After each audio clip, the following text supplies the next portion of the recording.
Isang mapagpalang araw sa ating lahat. Narito ako upang gabayan ka sa ating aralin para sa unang markahan sa Araling Panlipunan. Ang ating tatalakayin para sa Module 1 ay naisasagawa ang mga wastong gawain, pagkilos sa tahanan at paaralan sa panahon ng kalamidad. Ang Aralin 8 ay pagsasagawa ng mga wastong gawain o pagkilos sa tahanan at paaralan sa panahon ng kalamidad. Bago yan, tayo munang magbalik-aral. Handa na ba kayo? Kung handa na, sagutin ang mga tanong. Piliin ang tamang sagot. Ito ay isang di inaasahang pangyayari na maaring nagmula sa natural na kondisyon ng panahon at kalikasan. Nagdudulot ng pagkasira at panganib sa kapaligiran, ari-arian, tao, at iba pa. Ito ba ay panahon, kalamidad, kaarawan, o kapistahan? Mahusay! Ang tamang sagot ay kalamidad.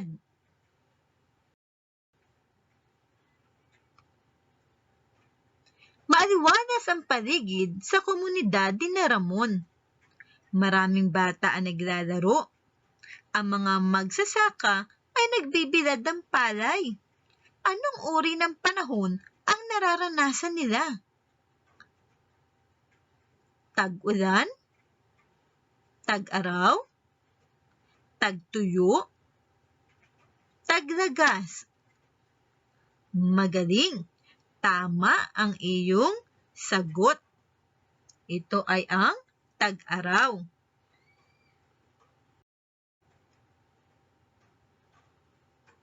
Para sa ating ikatlong katanungan, ang kalamidad na inilalarawan sa sitwasyon na habang naglalakad si Alan, naramdaman niya ang pag-uga ng kanyang inaapakan at kinatatayuan. Inikot niya ang kanyang paningin. Napansin niya na umuuga ang lahat ng mga bagay sa kanyang paligid. Ito ba ay bagyo? Sunog? Lindol? O pagguho ng lupa? Tama, ito ay lindol. Alin sa mga larawan ang nagpapakita ng pagkakaroon ng isang bagyo sa ating komunidad? Ito ba ay nasa leterang A, B, C, o D? Magaling! Ang tamang sagot ay leterang D. Para sa ating huling katanungan, hindi makapasok sa paaralan ang batang si Kayla. Baha sa kanilang lugar. Maraming gumuhong lupa sa kanilang daraanan. Anong uri ng panahon ang kanilang nararanasan? Ito ba ay nasa unang larawan o nasa pangalawang larawan? Magaling! Ang tamang sagot ay pangalawang larawan, ang tag-ulan.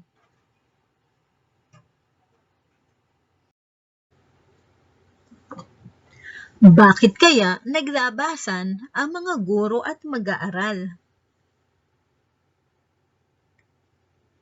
Nagawa mo na ba ito? Kailan mo ito nagawa? Ano ang ginagawa ng tatay sa ibabaw ng bubong?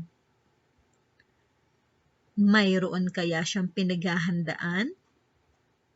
Malalaman natin ang mga kasagutan sa ating talakayan.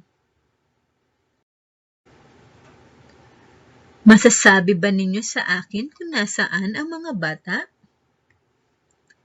Tama, ang mga bata ay nasa paaralan. Alam ba ninyo kung ano ang nangyari sa gusali? Tama kayo, nagkaroon ng lindol. Ano ang dapat gawin kapag lumilindol? Kung kayo ay nasa paaralan, meron ba kayong masasabi sa akin na mga dapat gawin kapag lumilindol kapag kayo ay nasa paaralan? Anong ibig sabihin kung nag-alarm o tumunog ang bell? Magaling! Ang ibig sabihin kung nag-alarm o tumunog ang bell ay lumilindol. Ano ang dapat gawin kapag narinig ito? Magaling! Dapat gawin natin ang dapa, kubli, at kapit. O sa Ingles, tinatawag natin itong drop, cover, and hold. Drop, dumapa ka sa sahig. Cover, magsilong sa pamamagitan ng pagtago sa ilalim ng matibay na piraso ng muebles, maaring mesa o upuan. Hold, kumapit hanggang tumigil ang pag-alog. Kung walang mesa o desk na malapit sa iyo, takpan ang iyong mukha at ulo ng iyong mga braso. Umiwas sa mga salamin, bintana, panlabas na pinto at pader, at anumang bagay na maaring tumumba o mahulog. Ano ang dapat gawin kung wala ng pagyanig o huminto na ang bell o alarm? Mahusay! Mahusay! Kapag huminto na ang pag-alog, tumingin sa paligid para matiyak kung ligtas na para kumilos at pagkatapos ay lumabas ng silid-aralan papunta sa open area. Ano ang dapat mong dalhin palabas ng classroom? Magaling! Wala kang dadalhin, iwan ang iyong gamit at iligtas ang sarili. Ano ang dapat gawin kapag lumilindol? Kung kayo ay nasa tahanan, may masasabi ka ba kung ano ang pwede mong gawin? Sumilong o kumubli sa matitibay na bagay. Maaring sa ilalim ng mesa, kama o sopa. At huwag kalimutan ang sundin ang drop, cover, and hold. Huwag din kalimutan na maging mahinahon. Pagkatapos ang unang pagyanig, ano ang mga dapat gawin? Tama! Marahang lumabas sa kinilalagyang lugar, isara ang daloy ng kuryente at isara ang tangke ng gas. Mag-ipon ng tubig sa mga sisidlang may takip, makinig sa radyo o telebisyon ukol sa balita sa lindol, at huwag kalimutang manatiling mahinahon. Ngayon naman, pumunta tayo sa mga ano ang dapat gawin kapag may sunog. Kung kayo ay nasa silid-aralan ng paaralan, alamin ang mga ligtas na daan palabas ng silid o paaralan. Iwasan ang usok. Stay low. Kung may usok, gumapang palabas ng silid upang maiwasang malanghap ang usok. Ang hangarin natin ay makalabas ng mabilis na may pag-iingat. Magtalaga ng isang ligtas na lugar kung saan maaring magtipon-tipon. Kung kayo ay nasa bahay naman, huwag magpanik at patayin ang main switch ng kuryente. Kung nasusunog na ang bahay, lumabas agad at huwag nang magsalba pa ng gamit. Tumawag agad sa fire department o humingi ng tulong sa kapitbahay. Kung mainit at may usok na lumalabas sa pinto, huwag itong buksan. Takpan ang bibig at ilong upang hindi makalanghap ng usok.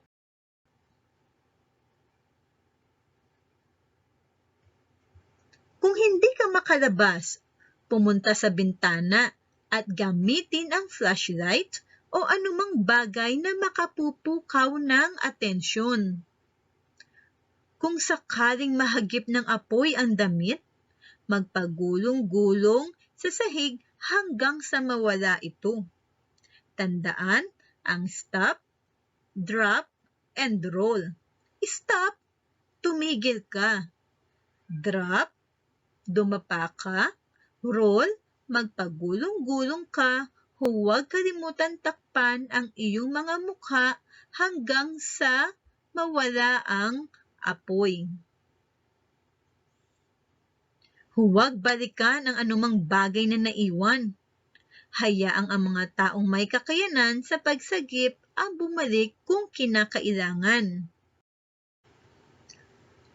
Ngayon, napag-aralan na natin ang mga dapat gawin kapag may lindol at sunog. Handa ka na bang sumagot sa ating pagsasanay? Kung handa na, piliin ang tamang sagot sa mga sumusunod. Kung ikaw ay nasa paaralan, ano ang nagbibigay ng senyales o signal kung mayroong lindol o sunog? Torotot? Bell o alarm? Tambol? O pito o whistle? Magaling ang iyong sagot. Ang tamang sagot ay bell o alarm. Ang drop, cover, and hold ay ginagawa kapag may sunog, baha, bagyo, o lindol. Mahusay. Ang tamang sagot ay lindol.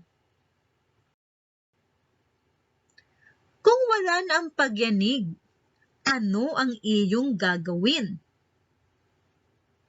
Umalis ka agad sa ilalim ng pinagtataguan at hilahin ang mga kaklase? Tumayo agad ng mabilis at ligpitin ang mga gamit at ilagay sa loob ng bag. Umalis sa pinagtataguan? Pagmasdan ang paligid kung ligtas na at lumabas ng silid-aralan. Manatili sa ilalim ng pinagtataguan hanggang sa dumating ang iyong sundo. Mahusay.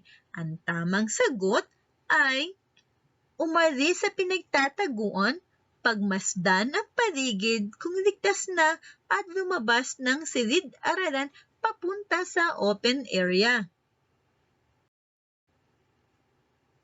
Kung ikaw ay nasa loob ng tahanan pagkatapos ng lindol, ano ang iyong maitutulong?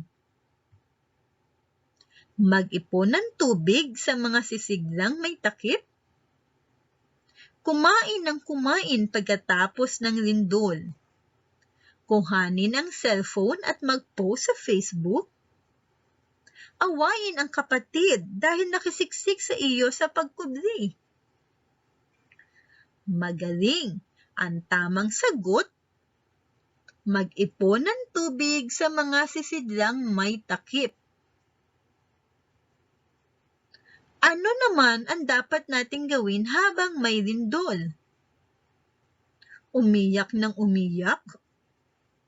maging mahinahon, magsisigaw, mataranta sa sitwasyon. Napakahusay mo. Tama ang iyong sagot. Maging mahinahon. Ngayon naman, sabihin kung tama ang ipinapahayag ng bawat pangungusap habang may sunog at mali naman kung hindi. Handa ka na ba? Kung handa na, sagutan muna ang number 1. Kumuha ng plastik at isuot sa iyong ulo kapag marami ng usok. Magaling. Ang tamang sagot ay mali. Huwag na huwag mong gagawin na ilagay ang plastik sa iyong ulo. Makipagtulakan sa kaklase palabas ang silid-aralan upang unang makalabas. Mahusay. Ang tamang sagot ay mali. Kung nasusunog na ang bahay, kaagad lumabas at huwag nang magsalba o magligtas ng gamit. Ang tamang sagot ay tama. Kung hindi makalabas, pumunta sa bintana at gamitin ang flashlight o anumang bagay na makapupukaw ng atensyon. Mahusay ang iyong sagot. Tama. Kung mainit at may usok na lumalabas sa pinto, huwag itong bubuksan. Tama. Paano mo pahahalagahan ang mga ginagawang earthquake at fire drill sa ating paaralan? Magaling. Napakahusay mo. Dahil ang mga drill ay lubhang mahalaga dahil maililigtas nito ang ating buhay. Matutunan natin ang mga dapat gawin kung magkakaroon ng sunog at lindol. Dahil sabi nga, ligtas ang may alam. Ating tandaan, hindi namimili ng oras ang kalamidad o sakuna. Kaya, mahalagang maging handa upang tumaas ang tsansa na makaligtas sa peligro. Isa sa mga paraan upang paghandaan ang sakuna ay ang pagdadala ng isang survival go bag, kung saan nakasalansan ang ilang pangangailangan ng sarili at pamilya sakaling may dumating na kalamidad. Palaging tatandaan ang katagang ligtas ang may alam. Ngayon naman, humanda ka sa ating pagtataya. Sabihin kung ano ang tinutukoy ng mga sumusunod na pangungusap. Kung sakaling mahagip ng apoy ang iyong damit, ano ang maaari mong gawin? Magaling ang iyong sagot. Stop, drop, and roll.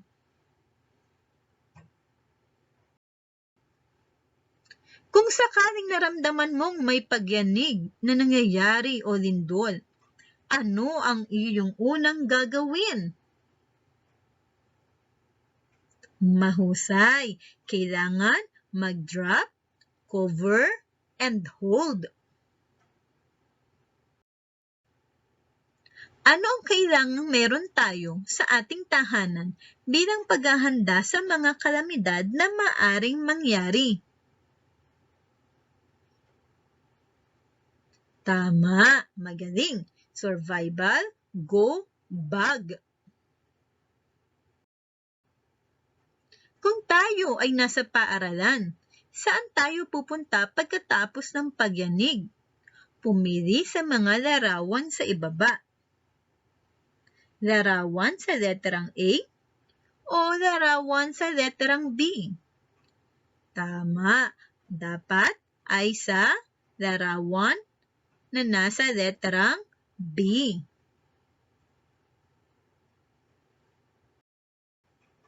Alin sa mga larawan ang nagpapakita ng tamang gawain kapag lumilindol? Magaling! Ang tamang sagot ay nasa larawang leterang A. Ngayon, alam mo na ang mga dapat gawin kapag may mga kalamidad. Maraming salamat sa pakikinig.